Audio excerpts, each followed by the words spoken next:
ሰላም ጤና ይስጥልኝ የቻናላችን ቤተሰቦች የሐምሌ 26 ቀን 2018 ዓመተ ምህረት የምሽቱን ዋና ዜናዎች ይዤላችሁ ቀርቤያለሁ። በቅድሚያም ዋና ዜናዎቹን በማስተዋወቅ ልጀምር።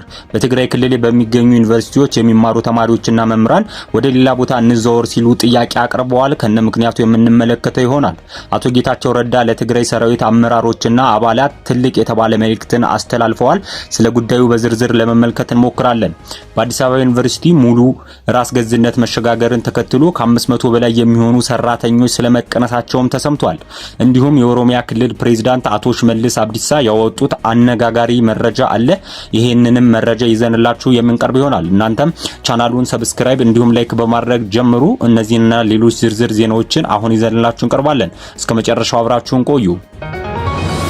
የኦሮሚያ ክልል ፕሬዝዳንት አቶ ሽመልስ አብዲሳ የክልሉን የደን ሽፋንና የተፈጥሮ ሀብት እንክብካቤን አስመልክቶ አስገራሚ አሃዞችን ያካተተ መግለጫ ዛሬ አውጥተዋል።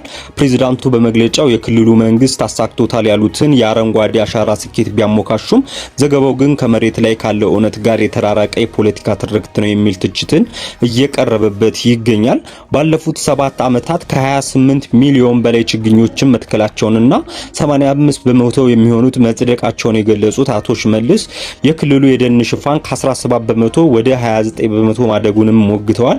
ይሁን እንጂ ይህ በመንግስት በኩል ብቻ የቀረበው ግዙፍ አሃዝ በገለልተኛ ሶስተኛ ወገን ያልተረጋገጠ ከመሆኑም በላይ ብዙዎች የችግኝ ተከላ ዘመቻው ከፖለቲካ ፕሮፓጋንዳ ማራመጃነት ባለፈ ለተግባር ያመጣው ለውጥ አጠያቂ መሆኑን ይገልጻሉ።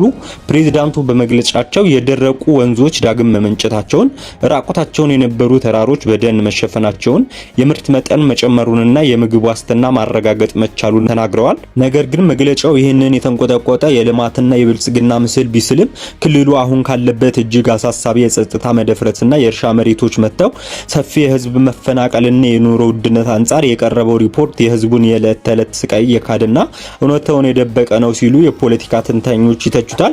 ይህ በእንዲህ እንዳለም ሽመልስ የተፈጥሮ ሀብት እንክብካቤውን እንደ ሽፋን በመጠቀም ኦሮሞን እንገነባለን፣ ኢትዮጵያን እናጸናለን፣ የአፍሪካ ቀንድንም እናረጋጋለን የሚል ሰፊ የፖለቲካ መልእክት ለማስተላለፍ ሞክረዋል።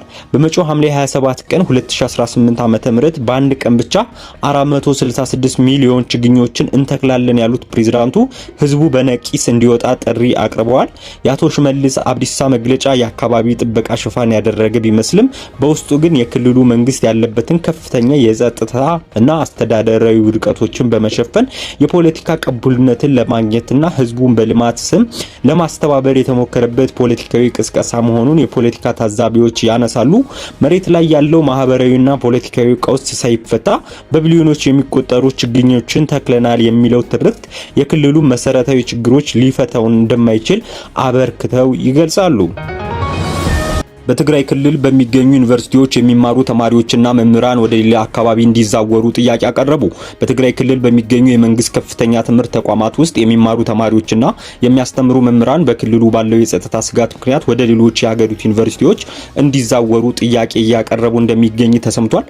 ጥያቄውን እያቀረቡ ያሉት በመቀለ፣ በአክሱም፣ በአዲግራትና በራያ ዩኒቨርሲቲ የሚገኙ የተወሰኑ ተማሪዎችና መምህራን ሲሆኑ ጥያቄዎቹም በተለያዩ አሰራሮች በይፋ ለትምህርት ሚኒስቴርና ለሚመለከታቸው የመንግስት አካላት በማስገባት ላይ ይገኛሉ።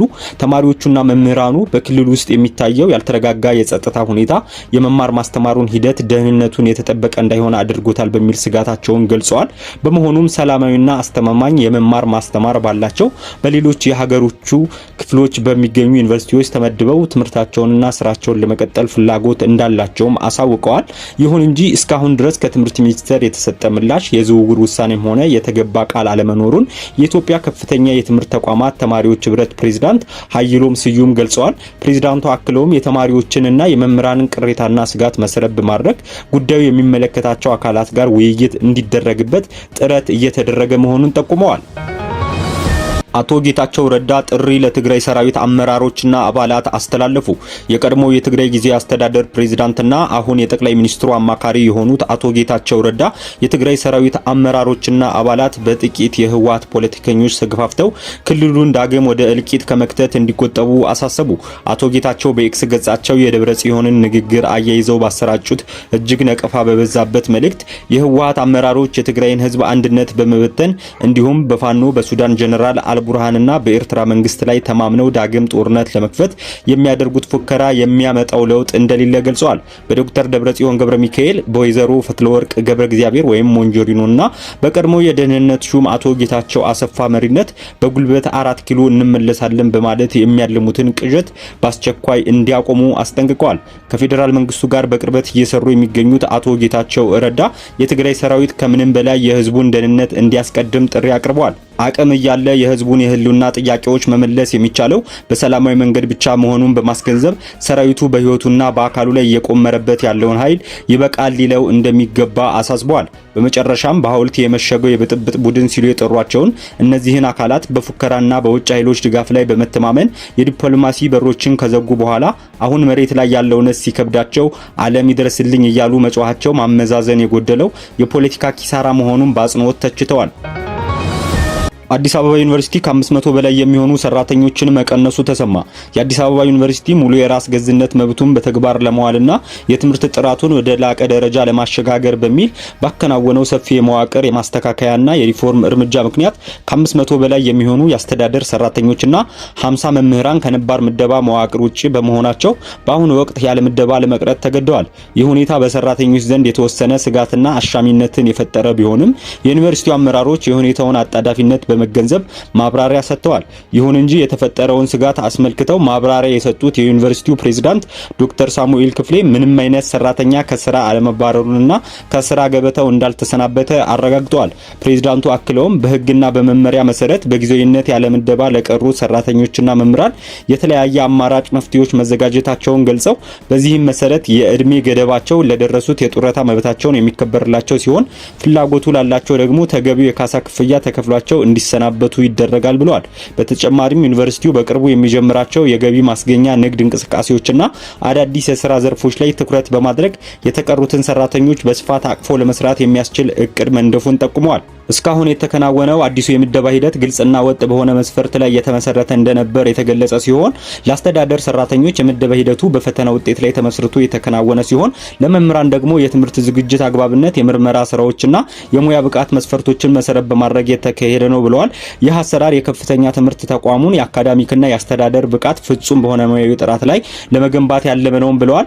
የሀገሪቱ ውስጥ ከሚገኙ 46 የመንግስት ዩኒቨርሲቲዎች መካከል የመጀመሪያው ሞዴል የራስ ገዝ ተቋም ለመሆን የወሰደው ይህ ሪፎርም እርምጃ በከፍተኛ ትምህርት ሴክተሩን ለማዘመን ትልቅ ምዕራፍ እንደሆነም ይታመናል ብለዋል። ይህ አዲስ አበባ ዩኒቨርሲቲ የለውጥ ሂደት ወደፊት ተመሳሳይ የራስ ገዝነት መብትና መዋቅራዊ ማስተካከያ ለማድረግ በመዘጋጀት ላይ ለሚገኙት እንደ ጅማ፣ መቀለ፣ ባህር ዳርና ጎንደር ዩኒቨርሲቲዎች እንደ ትልቅ ማሳያና ልምድ መቅሰሚያ ሆኖ እንደሚያገለግልም ተገልጿል። የምሽት ዜናዎቻችን እነዚህን ይመስሉ ነበር። እስከ ቪዲዮ መጨረሻ አብራችሁን ስለቆያችሁ ከልብ እናመሰግናለን። እናንተም ቻናሉን ለማበረታታት ያህል ላይክ እንዲሁም ሰብስክራይብ በማድረግ ተባበሩን። እንዲሁም በሌሎች መረጃዎች እንመለሳለን። እስከምንገናኝ ቸር ቆዩ።